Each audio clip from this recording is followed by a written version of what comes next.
We'll have to help other people. Si Nanay Chupesta may saling tutulungan. Magpapalay siya ng mga second-hand unit ng computer. Noong nakaraang linggo, nakilala natin ang 3 teams ng Pasapagasa. Oh. Pang-school. Pang-school. Work team! Yeah! Maraming salamat.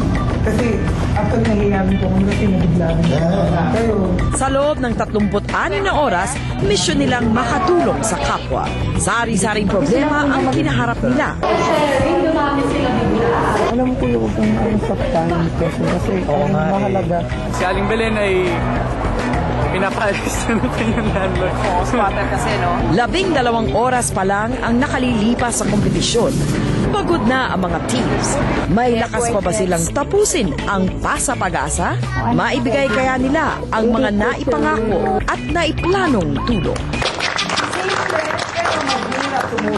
Ngayong gabi, magkakaalaman na sino sa 3 teams ang pinakamahusay at malikhain sa pagpapasa ng pag-asa. Taba na sa binyag tomorrow.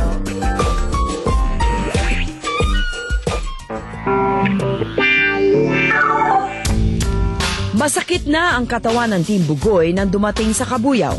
Pagkatapos ihatid si Rona, umalis agad ang tropa patungong Alabang para makapagpahinga. Ang Team Bianca naman, mataas pa rin ang adrenaline. Hiwa-hiwalay na namili ng gamit pangbinyag at regalo sa SM. Saan po namin lalagay ito na hindi ko maspila? Ano bibili mo, Aro? Outfits. Star outfits. Ilang ulit labas-pasok sa department store ang grupo para samantalahin ang natitirang oras at bilhin na lahat ang kailangan. Oh my gosh, ang dami niyo nang na-miss. My gosh, what can I say? Pinabawal mag-shoot sa department store, so kami na lang bumili.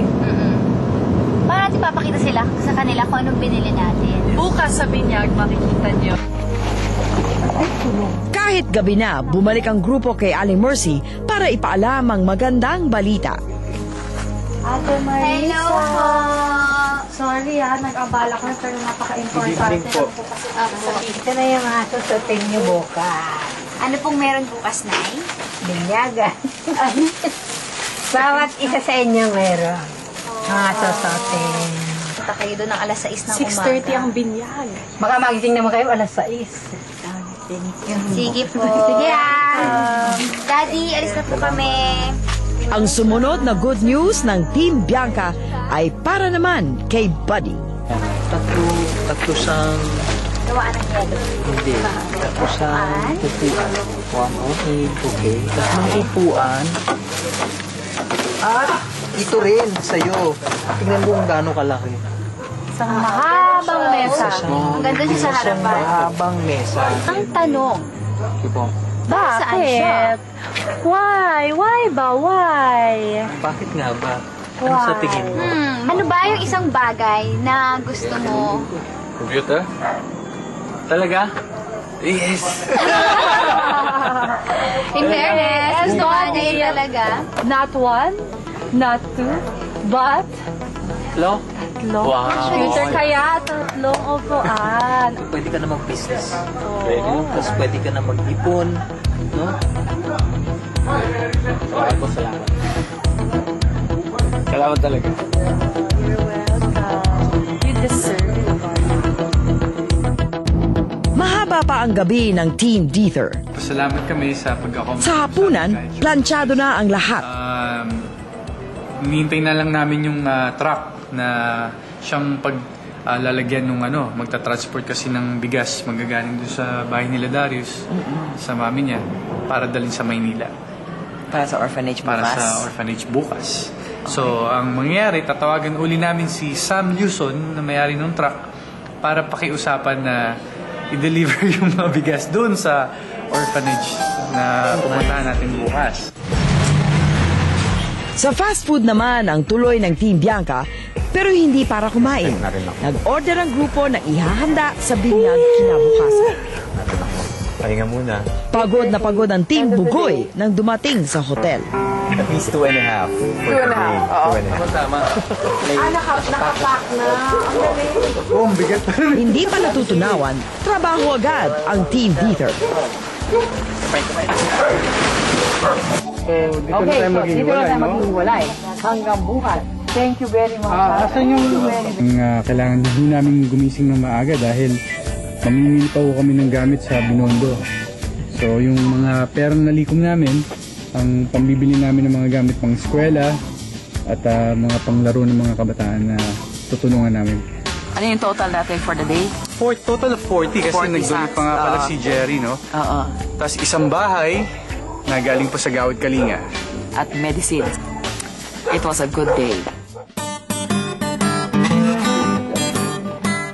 Hindi pa tumitilawak ang manok. Ready na ang Team Bianca para sa binyagan. Abot tayo ng 6 o'clock doon para sa binyag. To be early for the binyag. Hot money.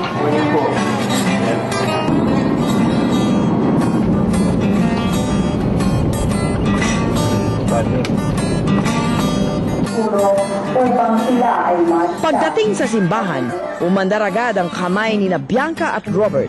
Si Hera, tulog na tulog. May maiden name.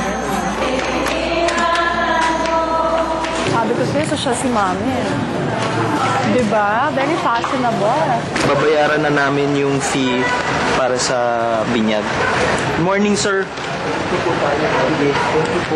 Po ito po yan. 2,000. 2,000. Special baptism. Mahal ba na yung special baptism? Kasi ang purpose niyan, kaya ganyan ang fee. Parang discourage na kasi ngayon ang simbahan yung special. Mahal pala magpabinyag ng hindi linggo. Kaya kailangan talaga nila ng tulong or else hindi mabibinyagan. Espiritu Santo, Amen. Sumainyo ang Panginoon.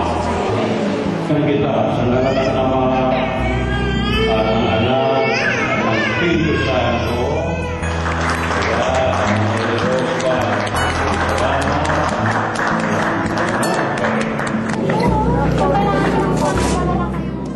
Sa labas ng simbahan ang biglang handaan.